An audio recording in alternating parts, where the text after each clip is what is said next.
What's going on YouTube? I'm D. Ellis. I want to welcome y'all back to another episode of Crime Circuit. And for this video, we're going to be speaking on the 1976 Chowchilla kidnapping. Now, before we get into this video, the disclaimer is obviously, kidnapping, the hurt of small children and stuff like that. Also things along the lines of like mass child abduction, attempted robbery, psychological torture, things of that nature, then I suggest that you click out, and hopefully I will see you in another video. And with all that being said, let's get into the intro.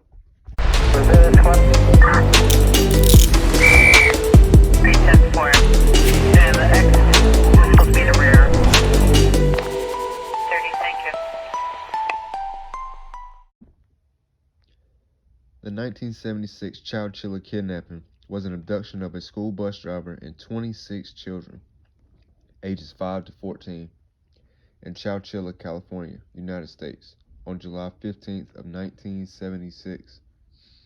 Now, the kidnappers held their captives in a box truck buried in a quarry in Livermore, California, intending to demand a ransom for their return. After the 16 hours underground, the driver and the children dug themselves out and escaped, all surviving. The quarry owner's son and two of his friends were convicted of the crime, each receiving a sentence of life with the possibility of parole. By 2022, all three have been paroled. At around 4 p.m. on Thursday, July 15th of 1976, school bus driver Frank Edward Ed Ray was driving 26 students of Dairyland Elementary School home from a summer class trip to the Chowchilla Fairgrounds swimming pool when a van blocked the road ahead of the bus.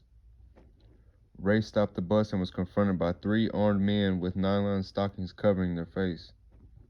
One of the men held a gun to Ray while the other one drove the bus. The third man followed in the van. The kidnappers held the bus in the Berenda Slough, a shallow branch in the Chowchilla River, where a second van had been parked. Both vans' back windows were painted black. Their interiors were reinforced with paneling. Ray and the children were forced into two of the vans at gunpoint and then driven around for 11 hours before being taken to a quarry in Livermore.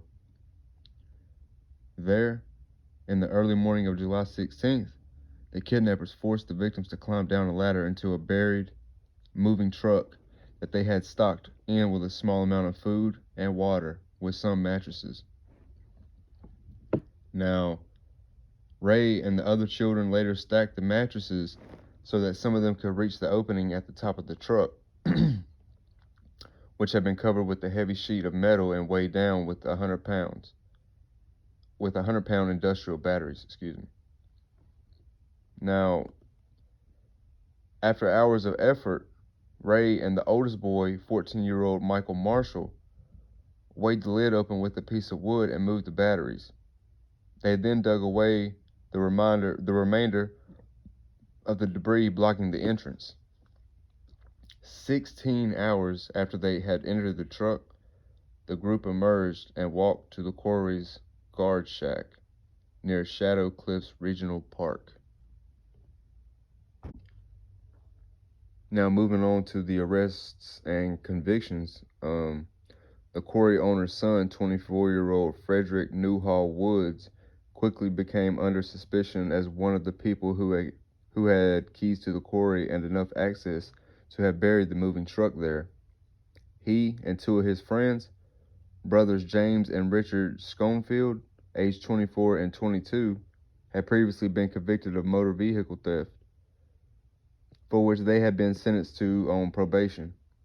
A warrant was executed on the estate of Wood's father, and there police recovered one of the guns used in the kidnapping as well as a draft of a ransom note. But the three men had fled. Woods caught 2 weeks after the kidnapping in Vancouver, British Columbia, Canada.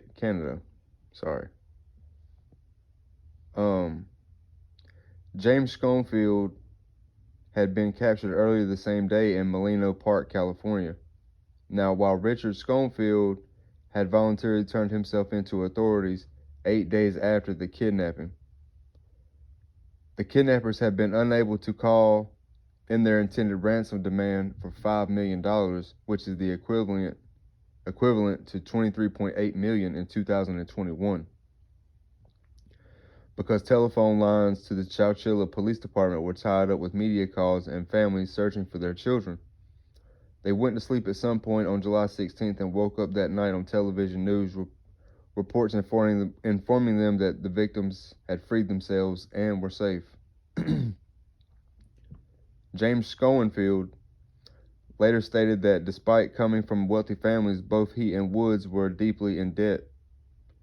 He stated, "We needed multiple victims to get multiple millions, and we picked children because children are precious. The state will be willing to pay the ransom for them, and they won't fight back. They're vulnerable. They will mind." Now, all three perpetrators pleaded guilty to kidnapping for ransom and robbery, but they refused to plead guilty to infliction of bodily harm, as a conviction on the count in conjunction with kidnapping charge carried a mandatory sentence of life in prison without the possibility of parole. They were tried on the bodily harm charge, found guilty, and even given a mandatory sentence, but their convictions were overturned by an appeal court which found the physical injury sustained by the children, most likely cuts and bruises, did not meet the standard for bodily harm under law. Now, they were resentenced to life with the possibility of parole. Richard was released in 2012, and James was paroled in August 7th of 2015. In October of 2019, Woods was denied parole for the 19th time. Over the years, reasons given for the denial have included his continued minimization of his crime, as well as disciplinary infractions of possession of contraband, pornography, and cell phones. In 2016, a workers' compensation lawsuit filed against Woods also revealed that he had been running several businesses, including a gold mine and a car dealership, from behind bars without notifying prison authorities as required. The hero of the two wealthy California families, the Newhalls and the Woodses, he inherited a trust fund from his parents that was described in one court filing as to be worth $100 million, which is the equivalent to $113 million in 2021. Although Woods' lawyer disputed that amount, he has married 3 times while in prison and purchased a mansion about 30 minutes away from the prison. In March of 2022, a panel of 2 commissioners recommended Woods for parole. The recommendation required the approval of the full parole board, the board's legal division, and California's governor. The California governor, Gavin Newsom, asked the parole board to reconsider its decision, but the decision was affirmed. On August 17th of 2022, it was reported that Woods' parole had been granted and he was to be released from prison. Frank Edward, also known as Ed Ray, born February 26, 1921, received a California School Employees Association citation for outstanding community service. Before he died in 2012, he was visited by many of the school children that he helped save.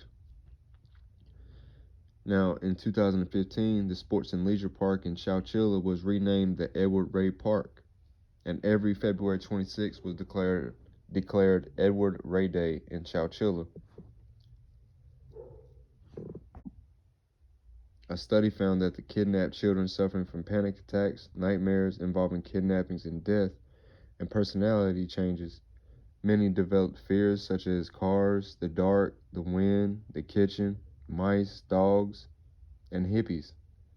And one shot a Japanese tourist with a BB gun when the tourist's car broke down in front of his home. Many of the children continued to report symptoms of trauma for at least 25 years after the controlling to somebody else. What was learned from the after effects suffered by the kidnapped children has guided the treatment of young victims of trauma since the kidnapping. In 2016, the 25 surviving kidnapped children settled a lawsuit that they had filed against their kidnappers. The money they received was paid out of Frederick Woods' trust fund, and although the exact settlement amount was not disclosed, one survivor stated that they had each received enough to pay for some serious therapy, but not enough for a house.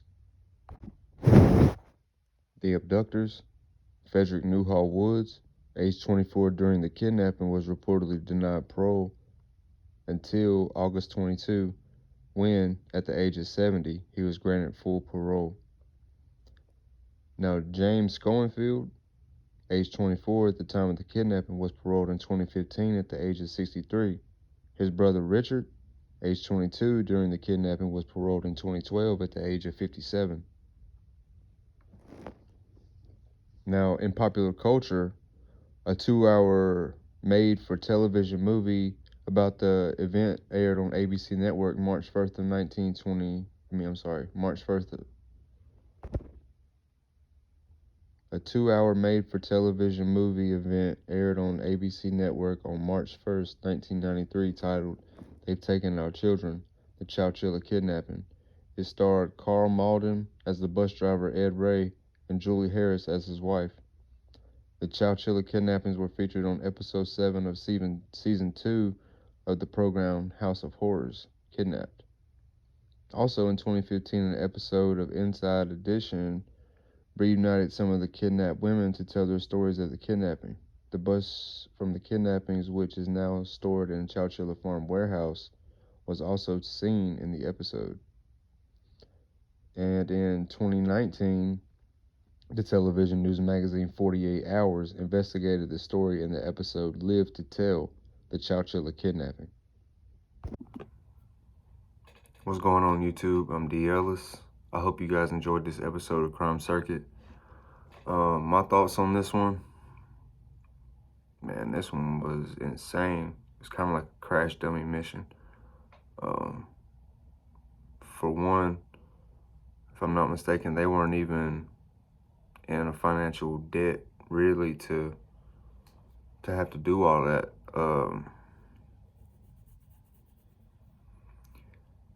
And for the dude to even say that, yeah, we preyed on kids because we knew that we could take advantage of them pretty much. We knew that they wouldn't fight back. We knew that they wouldn't do anything. That's just some real coward shit, you know? But hey, at least they all made it home safe. That's the main thing. You know, like I said, condolences to the family. I'm glad they all made it home safe. Of course, it looks like they're living with some PTSD type shit, but you know, hopefully they all get through that. But I'm D. Ellis. This is Crime Circuit.